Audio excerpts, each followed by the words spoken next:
Government ক্ষমতায় এলো, বেশ্যালয়গুলি, প্রস কোয়ার্টারগুলিকে licence দিয়ে জনগণের জন্য জেনা করা হালাল করে দিল। আমি কি বাড়িয়ে বলছি না ঠিক বলছি? অথচ যদি ইসলামী গভর্নমেন্ট হতো, সমস্ত প্রস কোয়ার্টার বন্ধ করে দেওয়া হতো। আপনি বলবেন প্রস কোয়ার্টার বন্ধ করে দিলে ওরা খাবে কি? কোনো অসুবিধা নাই।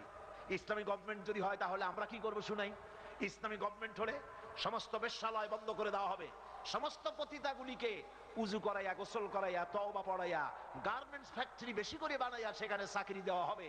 আর ওদের সাথে যে সব পুরুষের খাতির ছিল, খোঁজ নিয়ে ধরে ধরে আনিয়া তাদের সাথে বিয়ে দিয়ে দেওয়া হবে। সমস্যা বাড়বে না কমবে? কমে যাবে। সরকারগুলি আল্লাহর সাথে নাফরমানি করছে।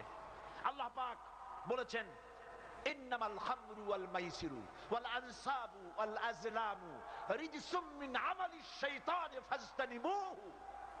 এ কথা কার? চিল্লায় বলতে হবে, কথা কার? আমার আল্লাহ রাব্বুল আলামিন বলছেন, মদ এবং জুয়া শয়তানের কাজ। মদ আর জুয়া কার কাজ? এই মদ আর জুয়ার লাইসেন্স গভর্নমেন্ট দেয় কিনা? দেয় কিনা? আমার হোটেল সোনারগাঁয়, হোটেল শেরাটনে বিদেশি মেহমানদের জন্য বা দেশীয় মেহমানদের জন্য মদের ব্যবস্থা আছে না নাই? আভিজাত্যপূর্ণ এলাকাগুলিতে মদের কারবার আছে কি নাই? মদ এবং জুয়ার লাইসেন্স গভর্নমেন্ট দেয় কিনা?